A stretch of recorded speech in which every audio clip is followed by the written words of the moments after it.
This is the Fertility Friday podcast, episode number 56.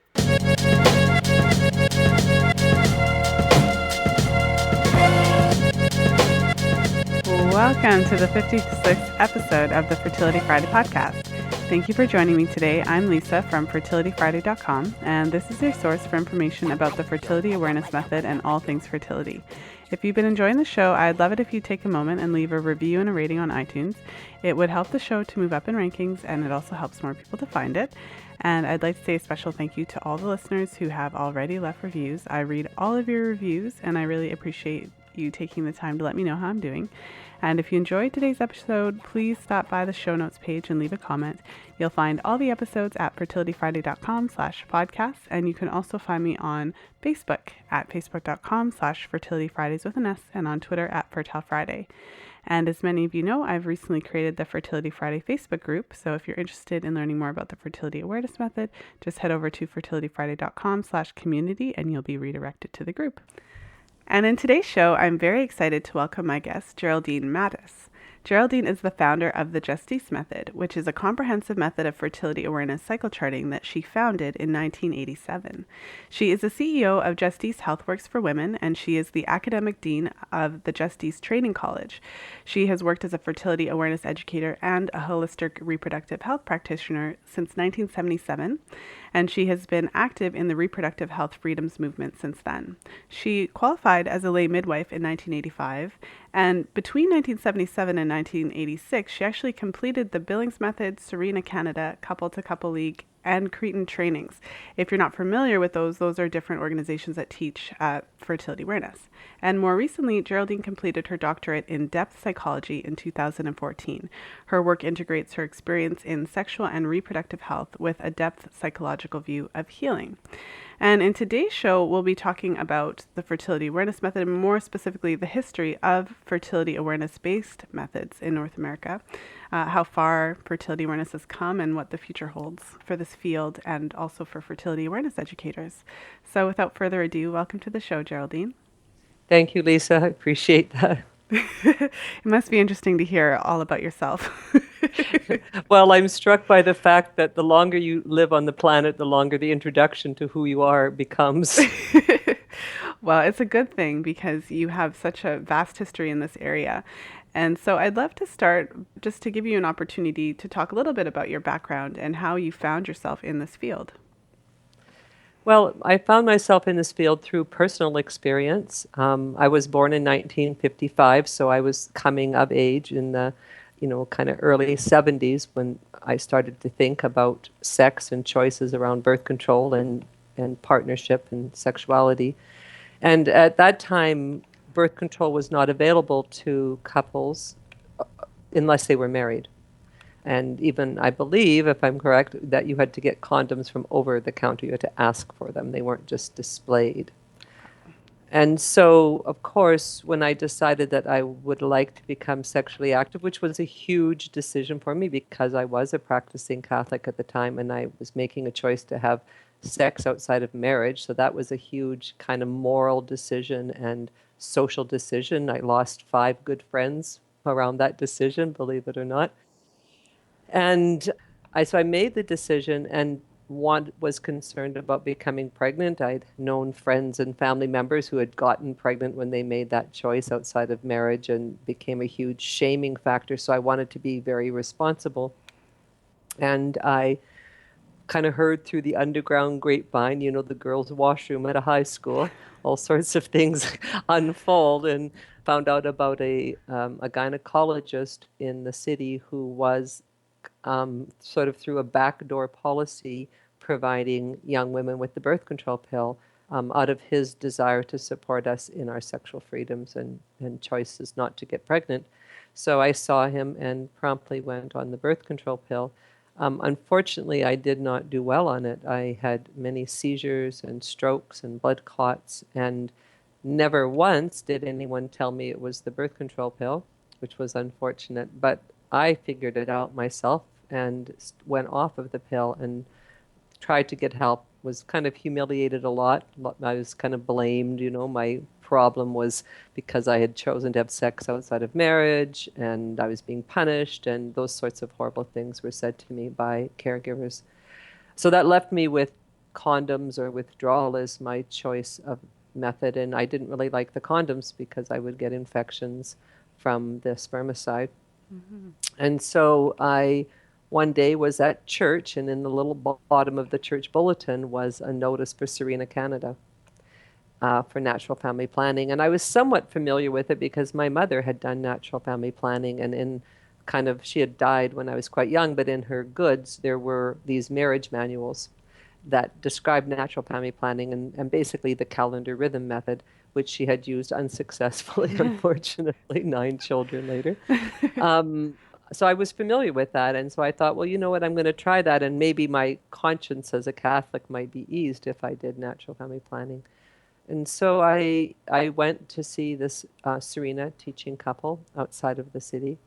And I guess it was sort of like, road to Damascus kind of experience for me. I was astonished and overwhelmed with feeling about this opportunity and this choice. And I didn't get angry right away. I was completely filled with joy and anticipation for the freedom that this would give me. I saw right away that this was freeing for me. And immediately signed up for the teacher training, which was within a week or two of that first visit, and started teaching people. The training was a weekend training, wasn't very in-depth, but I didn't know anything, so it seemed in-depth to me, and began teaching with my partner at the time, couples. And then slowly I became angry about this. Like, why isn't this available? Why did I have to go through like 2 years of being humiliated by medical care providers, go through strokes and seizures and being called hysterical because of my seizures and things like that, that just seemed to me really cruel and unkind to a young woman who's trying to be responsible. And so I started to get angry and started to get very involved in the sexual and reproductive health freedoms movement, birth, home birth, having partners at the birth, least medication, breastfeeding and bonding, natural birth control, just more healthy choices, that sort of thing. I became kind of really sort of angry and forceful in my process to fight what I saw were horrible things being done to women. And I suppose that anger really was good in a way because it gave me the kind of libidinal energy to kind of move forward and be brave. And I mean, I remember, doing lectures at the local university to women, like the Women's Center, women's clubs. And at that time, the pill was considered like, the most divine opportunity for women for freedom. So the feminist movement at the time, grasped onto this as our holy grail. And there I was daring to lecture and say the birth control pill was not okay for women and that we needed a different choice and that fertility awareness was that choice. And I was considered sort of like, a Catholic demon who was trying to, destroy feminism. And I literally had things thrown at me and was kicked out and was blacklisted. But something in me knew that there was an absolute truth to how this would empower women.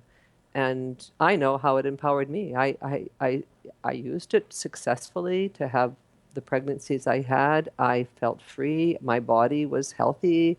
I loved knowing about my body. When I taught people how to use it and witnessed what they experienced, it made sense. There was nothing that could tell me it didn't make sense. There was always barriers, of course, in terms of access and money and knowledge and support and cooperation.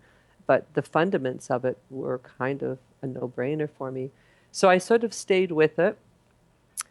I stayed with it with the Catholic Church as natural family planning for a number of years. And then I became divorced and was asked no longer to teach Serena because you had to teach as a Catholic couple. Oh. And I was divorced, which of course was against canonic law. And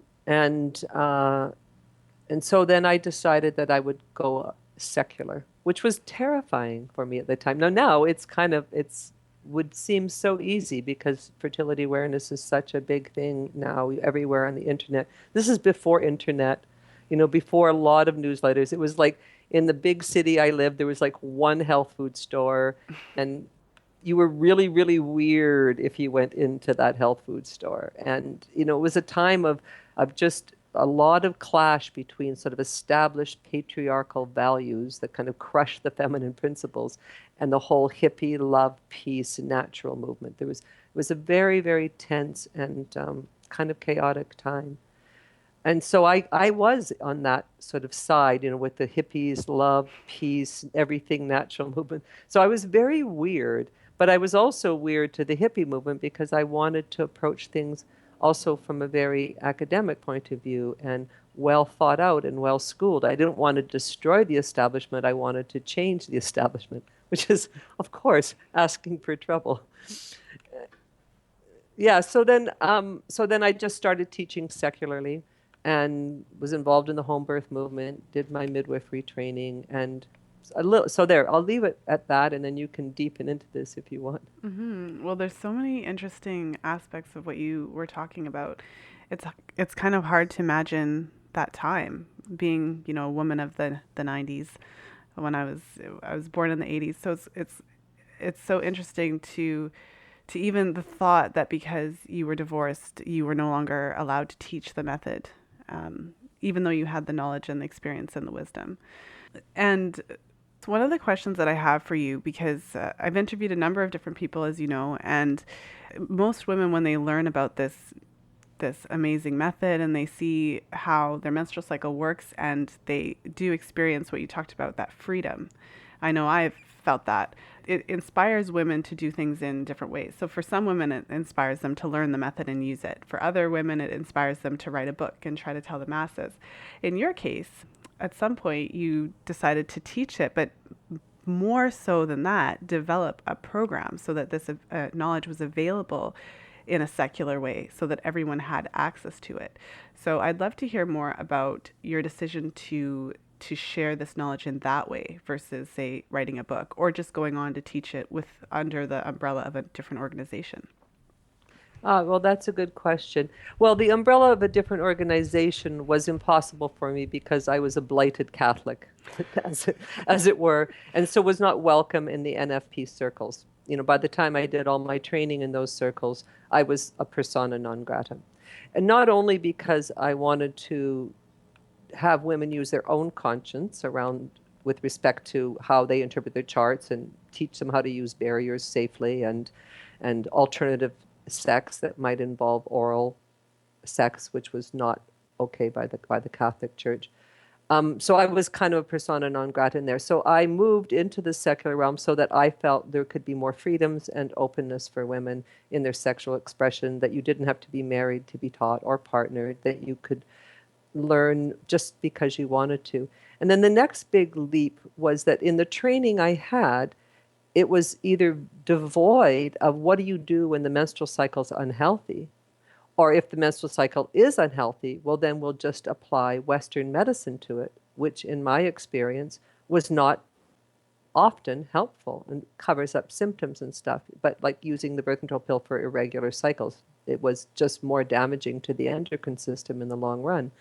So that's when I really began on a journey of kind of discovery and kind of asking questions and talking with people like Dr. Carolyn DeMarco, Dr. Carolyn Dean, Dr. Tris Trethart, Joe Pizzorno, and Murray, who had this little teeny tiny newsletter. We're the founders of Bastyr College, at the Naturopathic College. And so we kind of would put our brains together and say, well, what do you do? So this is the beginning of this kind of think tank of developing holistic models for dealing with women's reproductive health issues. And of course, we noticed very early on that the reproductive health issues were made worse by being on hormonal contraception.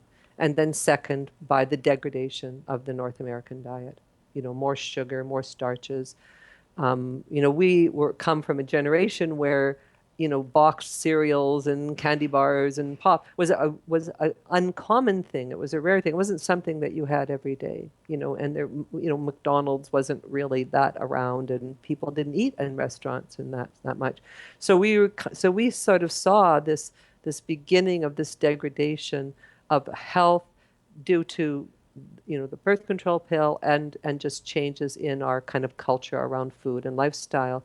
And so we started to put our head together. Well, what would work, what wouldn't work, and started developing, methods for recovering menstrual cycle health. So I'm indebted to those people and their education and knowledge and insights. And I guess in a way they're a little bit indebted to me for saying, and we have to look at the cycle. The cycle will tell us. The cycle is our diagnostic tool, and to give feedback. And I got a lot of support from these people. And so then I never thought of teaching others.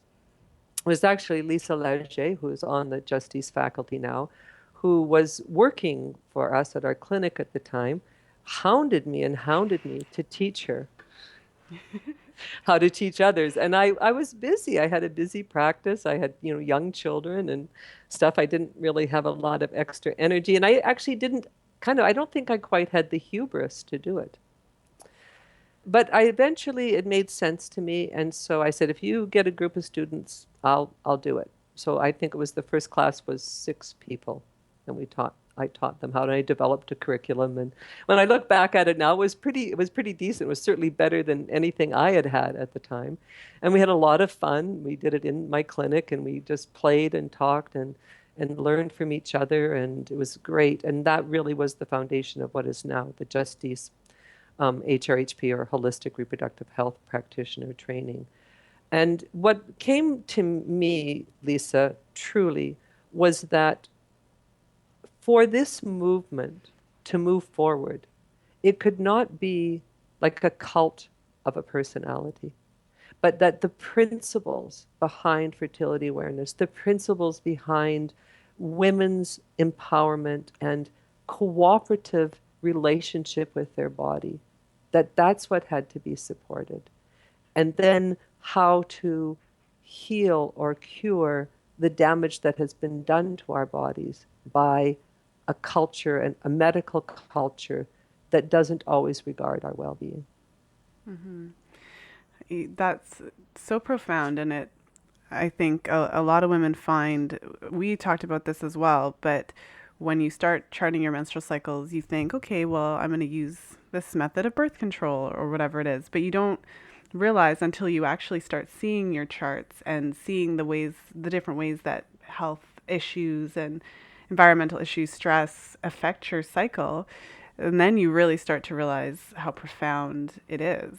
And as you mentioned, the typical medical perspective, it doesn't even really, the example that you gave about the hormonal contraceptives, that's not even trying to understand what's happening. It's just fully just canceling out your natural hormonal cycle because it's perceived to be irrelevant in a way. And so one of the things that I found really interesting is that you talked about how Justice was founded and where it started, where it began, and how it began basically in concert with naturopathic medicine. I know one of the questions that I get a lot, because of course I do talk about Justice quite a bit on the podcast, because that's where I had my education. A lot of people ask, so, what is different about Justice? So especially when women are looking to become fertility awareness educators themselves, where should I learn? What is different about Justice versus other types of other organizations that teach fertility awareness? So maybe you could speak to that. Yes, I think the foundations of Justice are based on the Creighton Method. So the observational routine, which is how you check for the mucus, how you interpret the mucus with respect to the cycle. Am I premenstrual? Am I, what is a true menstrual bleed? Am I ovulating? The characteristics of the mucus are based on the works of Thomas Hilgers and others from the Pope Paul VI Institute, which is based on thousands and thousands of women's cycles that were correlated with the symptoms and hormonal assays and ultrasounds. So it's very clearly substantiated that the mucus means this. The temperature shift means this. So it's not just somebody's idea of it, like in a very kind of vague idea, or someone read it in a book and rewrote it into their own method. This was very clearly done. And I told Dr. Hilges that I was going to move into a secular realm, and I moved with his blessing. He never, it's like, fine, use the information how you want. But he wasn't willing to work with me, as, he needed to keep us separate as oil and water. But that doesn't matter. What matters is that there is a scientific and verifiable foundation for the method. And one of the things that I insist upon in the training of the Justice HRHPs is that they follow the system exactly, because that's verifiable for that 99.6% effectiveness. Now, where I have taken it is I've taken it then into the naturopathic realm, or the functional medicine realm, where looking at the chart, we now see, this is where the hormonal balance is, and this is where the nutritional intake makes a difference. And that's much more complex than anything that's available in any system that I know of that teaches natural family planning or fertility awareness. It's completely, I would love to meet somebody else who's doing this. I think Sarah Bly with Grace of the Moon is starting to apply more of this, and we've had dialogues around it. But for me, it seems essential that this naturopathic functional medicine component be there, because of the number of women who are unhealthy. Mm-hmm. Well, and I remember a long time ago hearing you talk about, because of course you've been monitoring women's charts and helping them learn this method for how many years is that? Like 38 years. 38 years, So. Almost 40 years. So in that time, have you seen changes? You talked a lot about the dietary changes that happened, kind of that movement towards more processed foods, less nutrition. And so have you noticed that in women's charts? Because I would imagine that's where this functional medicine component is essential. Well, that's exactly it, Lisa. It was when I began to notice trends towards less healthy cycles that I began to seek naturopathic and functional medicine solutions to help these women. And what I noticed first and foremost was that women with a history of being on hormonal contraception had the most problematic cycles. And the younger they were when they were on it, the more problematic the cycles were when they returned. So there was that. And then just again, looking at the large population of women in North America, and actually really throughout the world, where it's obesity. There's huge levels of obesity, which profoundly affect the endocrine system. Stress. We live at a level of stress that is really unsustainable. We have our phones on us all the time. We're always hooked up and connected, and it's a beautiful thing that we can be hooked up. I mean, the fact that we have all this technology allows us to have this conversation long distance, and others to appreciate it, whenever you're going to broadcast it, December 18th, I think it is. Anyways, but also being so hooked up never allows us to not be. And that is a stress, and the stress affects the cycle. And one of the ways that I look at it is, and this is not just myself, but this has been looked at by others, that the menstrual cycle is the fifth vital sign of a woman's health. It's essentially the canary in the coal mine. If that canary is not breathing, then there's some poisonous gas in that coal mine, and the workers better get out. And so too, when a woman's cycle is not functioning at a physiologically healthy level, that means that there's something wrong with her body that needs to be repaired. Now, the amazing thing about our bodies is we can be kind of sick for a long time before it really, becomes a disease. And this is where Western medicine fails, is that it kind of will hobble us along with this remedy or that remedy to cover up the symptoms that are saying we're leading into, the dam is going to break or something horrible is going to happen. So when we look at the menstrual cycle chart, it's preemptive care. So if our luteal phase is like getting shorter and shorter, or there's premenstrual spotting, more and more cycles over a period of several years, then that is the beginning of a pathology. It is a pathology, but it's not a frank pathology. So the sooner that's addressed, the better for the woman, because a woman doesn't want to not have enough progesterone. She doesn't want to stop ovulating. That actually, the more healthy ovulatory cycles she has, the healthier she will be, and the healthier she will be in her old age. So it's protective for her.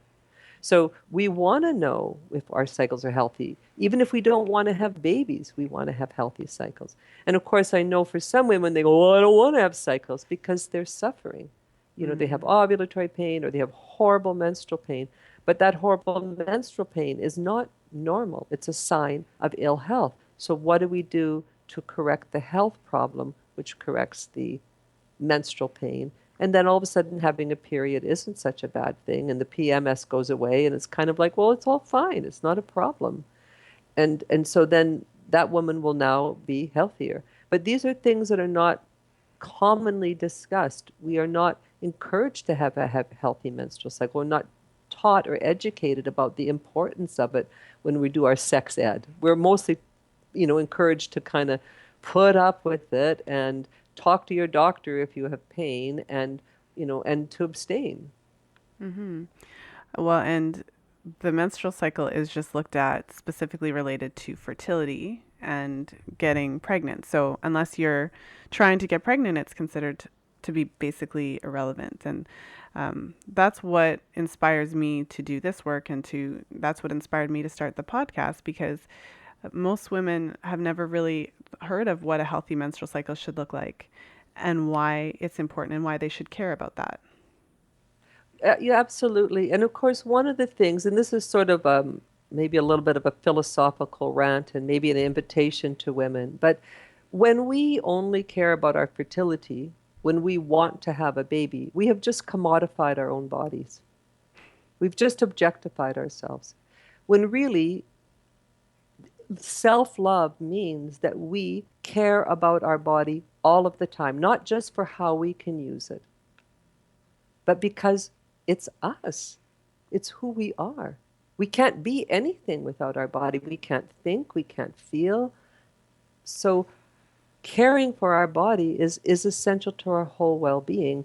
And so I think, too, there's a trend in the fertility awareness industry to get a handle on what our cycles are doing so we can perform better, work faster, be less moody, so that we become a product that is going to be improved, rather than charting our cycles and improving our health because we matter.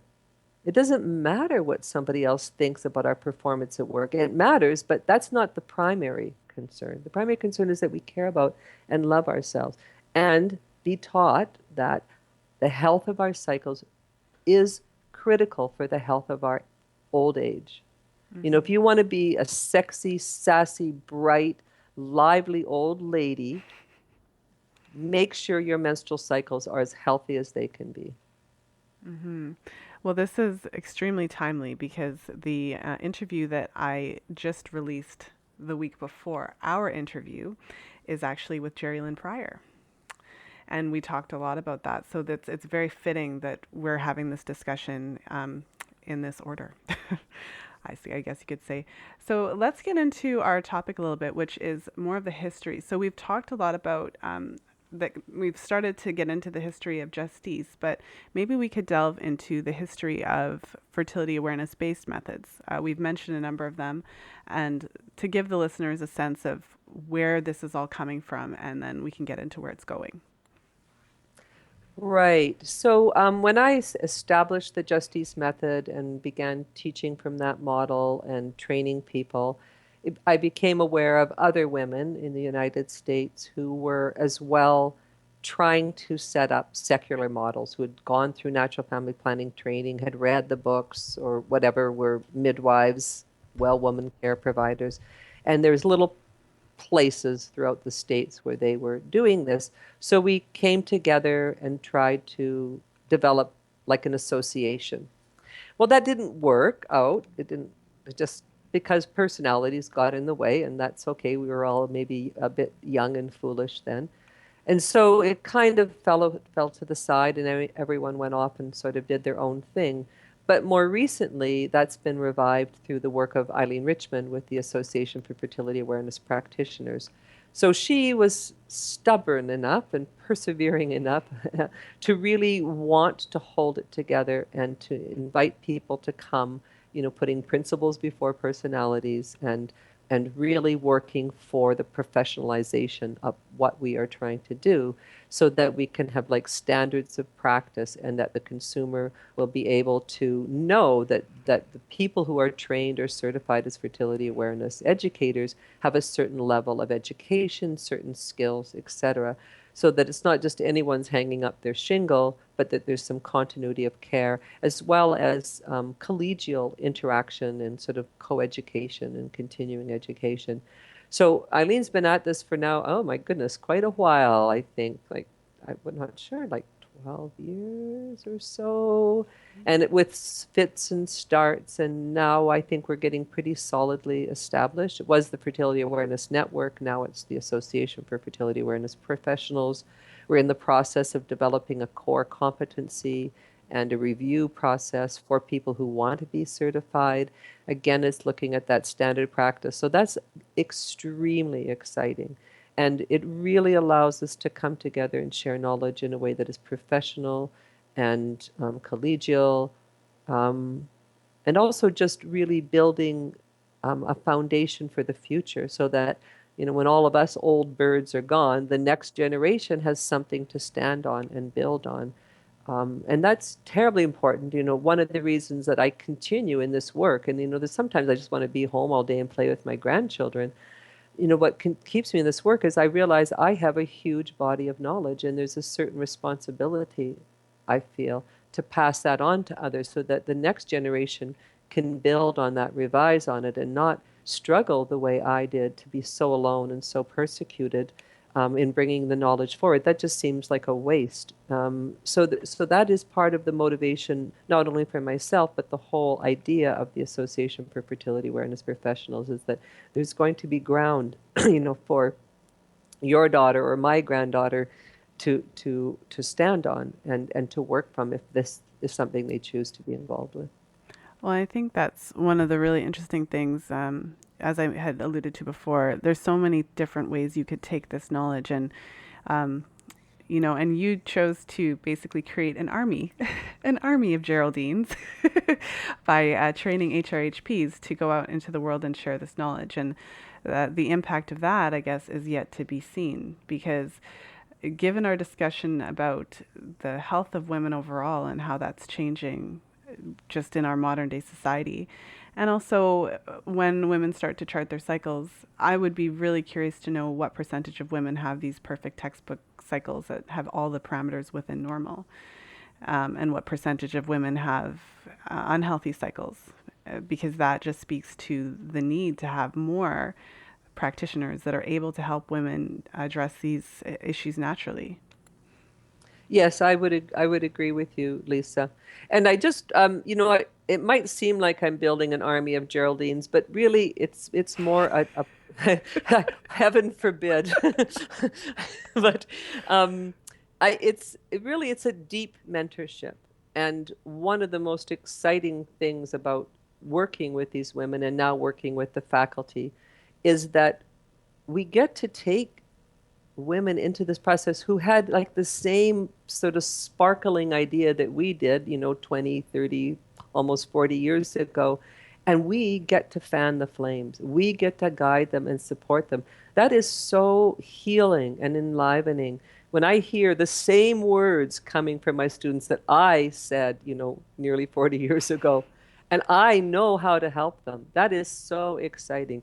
And the women that we're training are so bright, are so talented. They have their own way of bringing this into the world. And we're not just North America, we're Sweden and South Africa and Ecuador and hopefully more and more places around the world. So there's different communities and cultures being served, and we learn from them. Mm-hmm. We learn about the challenges and the problems. And I do agree that there's more need for people with our training because of the degradation of health. And I don't see the same healthy cycles. I see when I train my students that they don't see the same healthy cycles that I used to see. But I would hope that maybe we're the generation that helps to influence the next generation to be mindful of that from a very early age. Hmm. You can bet my granddaughter is going to be taught all this stuff so she knows how to care for herself and have healthy cycles. Absolutely, because you made such a good point that it's not just about fertility, and we are whole people. And I've said a number of times on the show that it's to think that you could just completely ignore a part of your body and take it for granted and suppress it, and then one day decide that, okay, now I want to have a baby, and you're just going to snap your fingers and it's all just great. I think that this is the generation that's finding out that it doesn't work that way. um, and so, as most women who learn this method, when we learn this method, we all get so excited. We want to shout it from the rooftops. I know I did. And there's a lot of people out there, talking about fertility awareness and giving advice and information. And so, why would you say it's important for women to get accurate information from trained practitioners? That's a very good point. What I would make a plea to those who are teaching and who have very little training to please seek training, because not out of ill intent, but out of ignorance, you can misinform someone. And that when you are in the position of teaching or educating someone or presuming to help heal them, there's a huge responsibility that you have. It's kind of like becoming a parent. I mean, unfortunately, we don't have to have degrees to become parents. That's sort of a whole challenge, but we try to come at it for love of the child with our best self in order. And I do believe that that's necessary, because we can lead someone and really hurt somebody. We can lead them in the wrong direction and we can really hurt someone. So increasing your body of knowledge helps you know what you don't know, helps you know how to refer a woman to someone who might be helpful, to maybe be humble enough to say, I don't know. When we're all on fire about something we're excited about, we can also be kind of full of pride and not want to sort of be calm about it and admit that we're limited in our knowledge. And I know I remember when I was first teaching, I was so excited. I was completely ignorant of what I didn't know. And it was only when I would see a chart that was problematic and I would say, well, I have no idea. And I started searching out what to do. And I know I have one student in the program who also would cite that. She's a graduate now, who also, was all excited, took the, natural family planning training, was going to start teaching people, and then very quickly went, I don't know what I'm doing. I don't know how to help these people, and promptly sought me out and took the training so she could deepen her knowledge and then and work with someone ethically. I think what happens is we are naive, but we just think it's just our period, it's just our cycle, it's just our mucus. It's not that big a deal. It's kind of like, how my hair is today. But so I mean that because we don't have the depth of knowledge often about how the menstrual cycle is intricately connected to our whole endocrine system, and its expression depends on the health of our endocrine system. And if we don't have a functioning endocrine system, we are in problems. We have deep, deep problems. We're moving into serious pathology.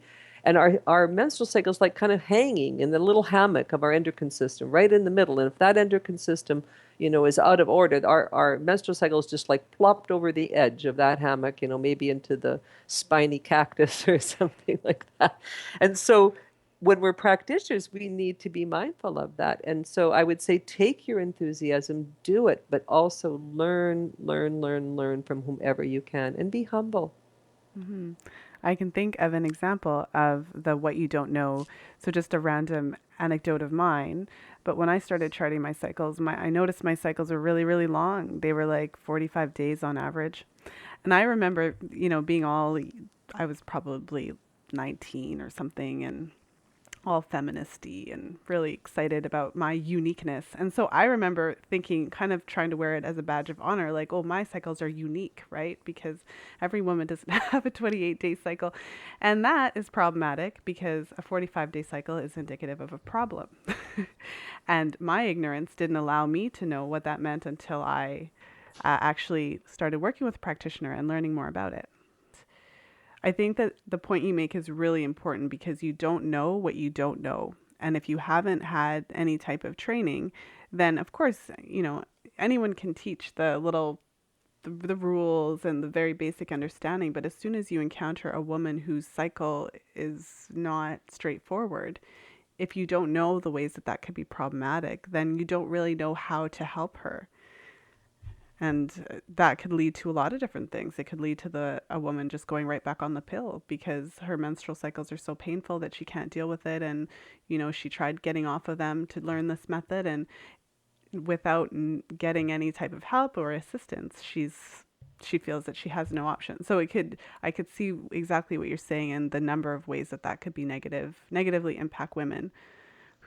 Exactly, and often it's not the intention of the practitioner. It's just ignorance and lack of sometimes knowledge, and maybe an enthusiasm that hasn't been wisely, kind of leashed in or reined in. So that's my best my best advice is to just really become as knowledgeable as you can. And I know any person that's gone through the Justice program will probably attest to the fact that you really clearly learn to know what you don't know. And you clearly learn where the sources are so that you can deepen your knowledge as you move forward into your private practice, into your training. And I just think about myself, how many bioidentical hormone conferences and lectures I've been to, like dozens and dozens, and sometimes still I can be baffled. How many endocrinology conferences I've been to looking at thyroid function and endocrine function, and still there's times when I go, or functional gastroenterology, looking at the gut-brain endocrine, sort of interface that affects a woman's cycle. And then there's this knowledge that comes forward, and then something changes, the research changes, and the results of research changes our thinking.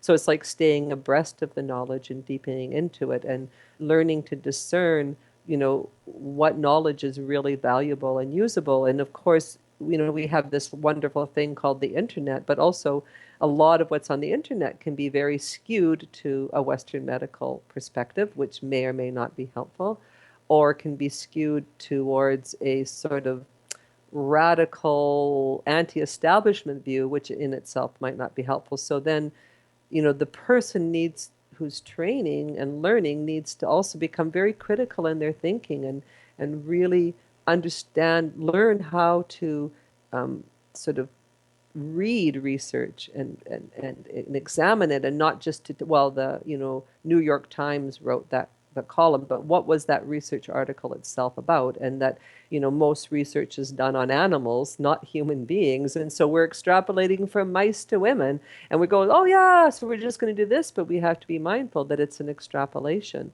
So it's like to be critical, to be always kind of in where you can deepen your own knowledge and your experience, and to ask others for help and to share information with other colleagues. Mm-hmm. Well, and from the perspective of some of the listeners who either have been charting their cycles for a little while or maybe have just started and are starting to see cycles that are potentially unhealthy in one way or another, I'm starting to get lots of questions, this is happening with my cycle, that's happening with my cycle. What would you say to those women? I know a lot of times women are hesitant to seek out a trained fertility awareness educator for various reasons, or even just there. I think there's something about learning the method that's so empowering, and it's so simple and straightforward in a way, and free from medical, and you don't have to go and get a prescription, you can do it on your own. And I think there's a certain percentage of women who think to themselves, like, I just want to do this on my own, it's so freeing, I don't need anybody else, right? Because that's the point. To be able to have this knowledge ourselves. So what wisdom or guidance would you want to share with women who are in that situation where their cycles are potentially unhealthy in one way or another, they're kind of confused, but they're hesitant to seek out further instruction? Oh boy, that's a big topic, Lisa. I would like to be able to say, just go see your family physician and he will guide you. But in my experience, that often he will guide you to be back on the pill, or there won't be much help.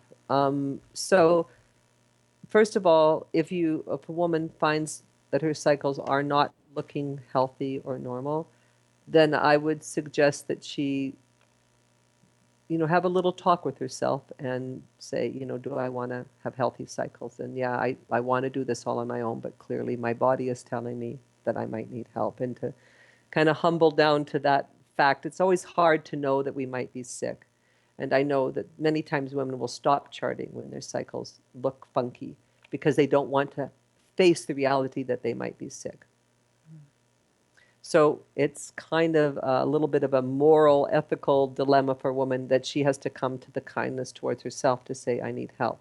The next thing is getting the help, and that is often a problem.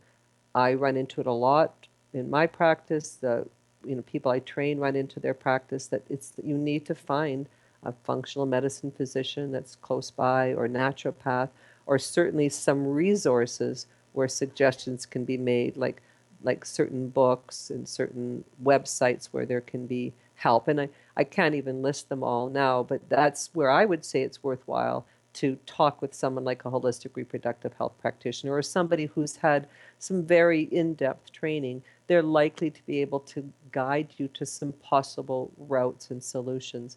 Now, for some women, the barrier is money. And that always is, that health is something that the wealthy have. And if you don't have money, then you're kind of in trouble. And then I would say, well, maybe, if you have access to Facebook or something or some social media, try to get involved with a group and ask questions there. So it's a difficulty because it's access through money, access by geography, access by just what's available. And I'd like to say it's very easy to go this route, and unfortunately it isn't. And so a woman has to be very resourceful and determined to do it. Well, and something that struck me while you were talking as well, it just, especially for, it's really interesting when women pose questions about their menstrual cycle, because each woman is different. I mean, there's general information that helps everybody, and that's the purpose of podcasts like mine. Well, actually, I don't know if there's any podcasts like mine, but but I think, but you know what I mean. So there's lots of general information that can help everybody. But when it comes to a specific issue that you're having in your menstrual cycle, often there is no simple answer. Often it's not like, oh yeah, just up the zinc in your diet and you'll be great. Like it's not just it's not just so straightforward, because if you are looking at it from a functional medical perspective, you actually have to find out what's going on in that woman. You have to do a bunch of tests to find out where her various hormone levels are lying, maybe nutrient profiles.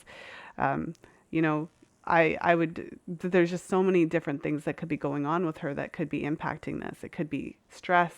So there's never a straight answer. If someone says, I'm having this issue with my menstrual cycle, what's going on? There's often like, it could be this or that, but we'd really have to look into it further. And I think that's something that women who are going this route are starting to understand, that it's not just this general information that everybody is this, that it's more tailored to me. And if I'm having an issue with my menstrual cycle, I actually need somebody who can tell me what's happening with my whole self. Thank you, Lisa. That's actually really critical, because there is a limit to how self-help groups or self-help media talk can be helpful, because we have to look at many factors, the age of the woman, what's her reproductive category, is she breastfeeding, is she coming off the pill, is she postpartum not breastfeeding, is she have a history of other things that, would create cycle difficulties. And so, yes, you're right. We need to ask all those questions, and sometimes there's not enough knowledge with the people who are asking the questions or answering the questions to even know what to ask. And even with some of the fertility awareness educators, they post questions where they don't give a full history or the demographics or the lifestyle and diet. And so I'm saying, well, does a woman smoke? What is she eating gluten? Does she have a history of IBS? How many children does she have? Does she have a history of trauma, sexual trauma? There's like so many questions. And so, yes, you're right. It's complex. Now, if a woman wants to help herself, there's it's a picture that I use in my training with students. It's like a camel, and it's got its back is like overloaded with all the things in our Western modern lifestyle and diet that can break the camel's back. And So basically becomes detective work. Like, what are the things that affect you? What are the things you can take off the camel's back to give less stress to your body? Because we do know for sure that stress kills. It's stress that kills, and stress that is the kind of like, the central factor in the development of disease. So you take out dietary stress, you take out lifestyle stress. You just start sleeping in the dark. You cut out all the crappy food in your diet. You stop smoking and drinking alcohol. For some women, all of a sudden they have beautiful cycles. Now, sometimes the problem is more difficult, that they actually have an endocrine disorder that has already developed, and so they might need thyroid medication. And so then they have to have a bit more work to do. But it is the beginning of becoming a detective and looking at all the things in one's lifestyle and diet and family history, medical history that might play into the health of the cycle. Well, and I have to say that I find that process, fascinating, especially when you're charting your cycle. And I talk about this a lot, where your chart is this real time, reactive measure of your health. And so you're working with a functional practitioner and you're making those changes, as you said, and you can actually see how those changes affect your menstrual cycle. And the detective work analogy is perfect because you may not know exactly what it is that's causing the problem, but then as you add different things, you can actually see what's making a difference and what's not. And that type of knowledge is just something, it's such a gift. And as you said at the very beginning of the podcast, it's so freeing. And I think that's just what creates the spark that ignites women when they learn about this method. And it's the thing that kind of unites everyone in the fertility awareness community, I guess you could say, because of just how profoundly it can impact you for good. I think that a lot of women get excited when they first learn this, especially, just listen to the podcast, and then it's as soon as you see that your cycle isn't normal, it's like, okay, well, I want to fix it right now. And that can be a process that can take a bit of time. Yeah, definitely fixing a funky cycle can take time because it takes time for it to get that way. Like if you've been eating like refined sugar since you've been a year old and you're 27 years old, and that's a large part of your caloric intake, it's going to take several years for your body to undo the damage. And it may never undo the damage. You may stay type 2 diabetic the rest of your life. So we have to be realistic about what we can and cannot do. There's much that can be done. I've seen much be done with sometimes very small interventions. And I think the challenge is that, for some women, they get very excited and they're motivated and they go and do the detective work. They can stay with the process and they will seek out help. And maybe it's with more than one practitioner, but they find their way. For others, they get very overwhelmed and they get very discouraged. And I think it's for those women that we most need to reach out to and to say it's possible, just one step at a time. It takes time, to encourage them to be patient. And it's not, we don't live in isolation, we live in a society. So let's say if, the gluten is a big factor in menstrual cycle problems. And so let's say a woman wants to go off gluten, but, her partner's not supportive or her family's not supportive, or she's living such a hectic lifestyle she can't prepare that food for herself, or she doesn't even begin to know what would I eat. So, that it's like when you're overwhelmed with all of that, it just might seem like not such a good idea to be bothered. Mm-hmm. And so it's that where we have to have, I think, some empathy and some compassion and really reach out to those women because they're the ones that need the support and the help. And, and perhaps maybe in some ways the population of people that I see and my students in grad see might be a skewed population because they're seeing women who are coming with problems. And there might be many women who read information on fertility awareness and they get it right away. I mean, I was one of those women. I had like really good cycles all my reproductive years. Right away, I had a textbook cycle, a few little glitches in perimenopause, but mostly not I would never have needed anybody to teach me anything. Mm-hmm. But those go under the radar. They're just kind of, they're not going into the birth control clinics. They're not seeing their doctors. They're not seeing holistic reproductive health practitioners. So we don't know. There's not really any body of research and stuff around that. Mm-hmm. Well, yeah, definitely.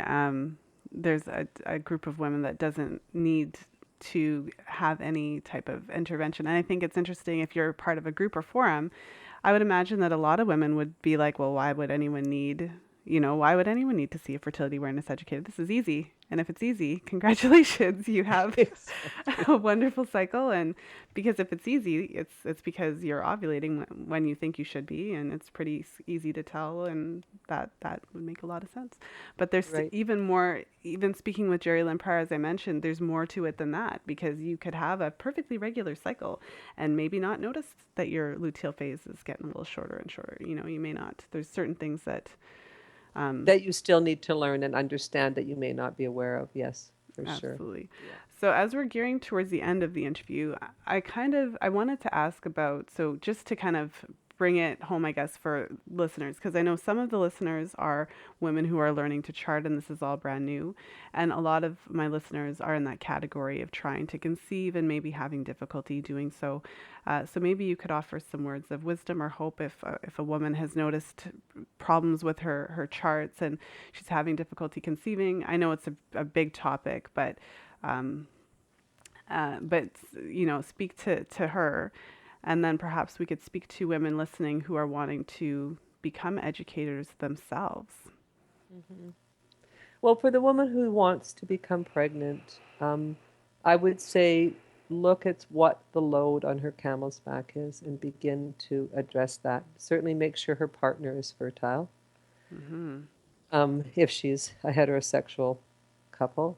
Um, and then I think to have hope that what is right for her will happen.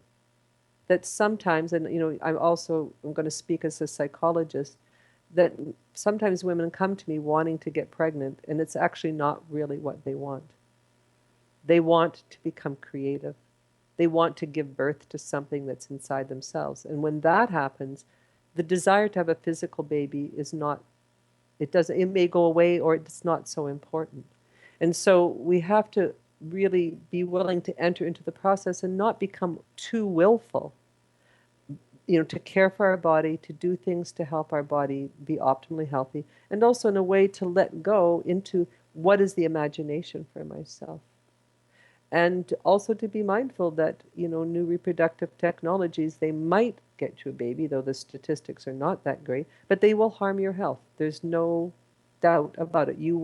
There is a health cost. And so you have to ask yourself, how much is my will to have this baby worth the degradation of my health? Now, for some people, that's okay.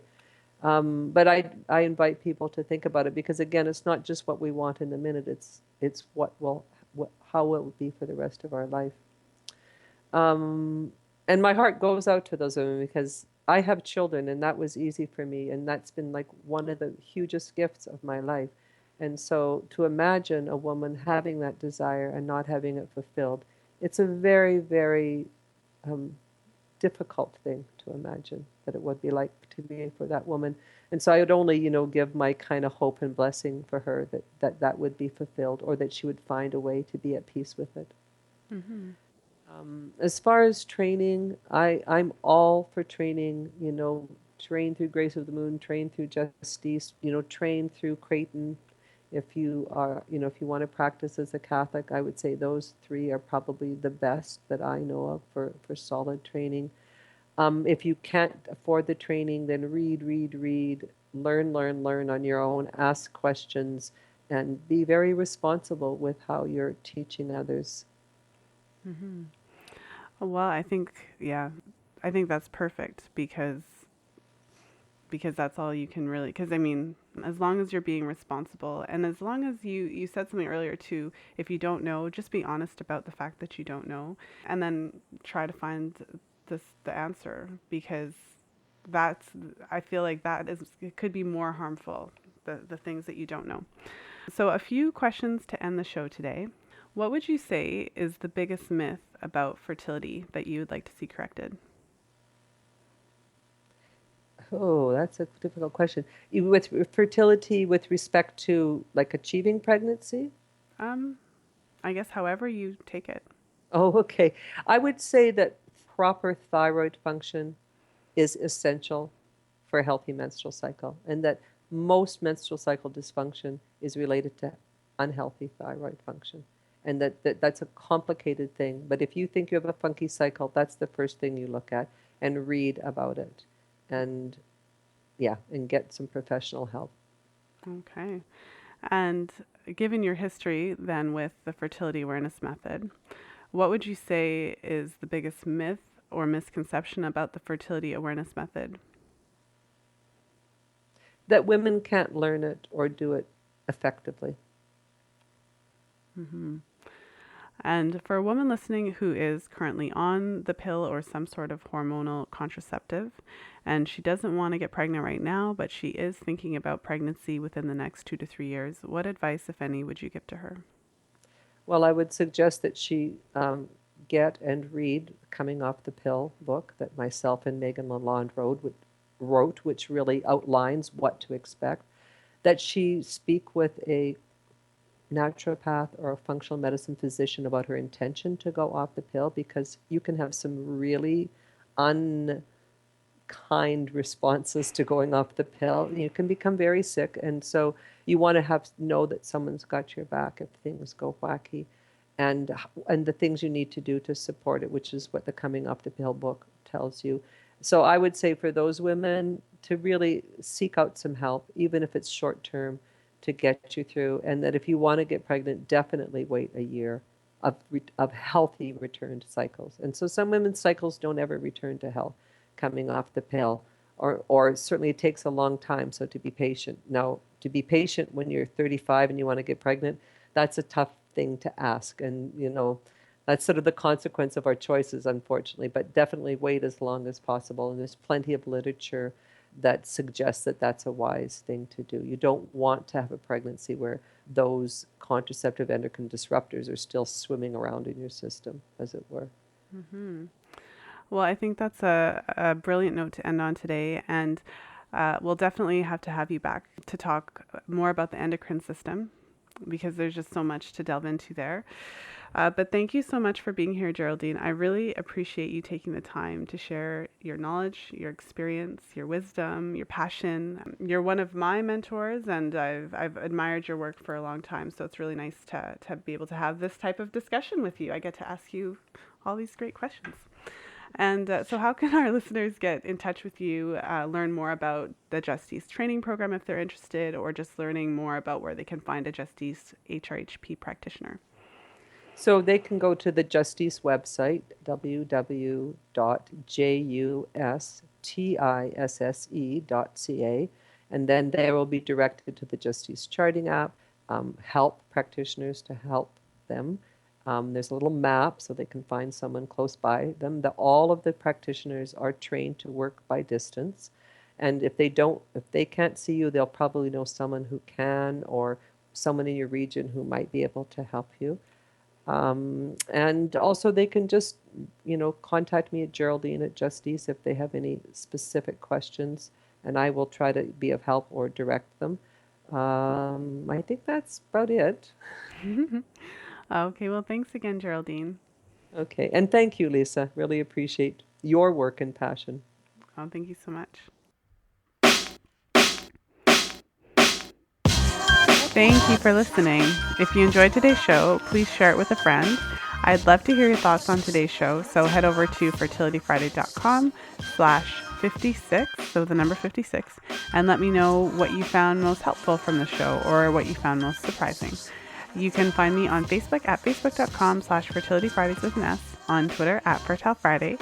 And if you enjoyed what you heard today and are wanting to learn more about the fertility awareness method, just head over to fertilityfriday.com/community to be redirected to the Fertility Friday Facebook group. If you've been enjoying the podcast, please look for it on iTunes and leave a 5-star review so that more people can find it. Also, if you have an idea for a podcast episode or a guest suggestion, just shoot me an email at info@fertilityfriday.com. I appreciate all of you for taking the time to tune into the podcast and to support the show, so thank you so much. And as always, until next time, be well and happy charting.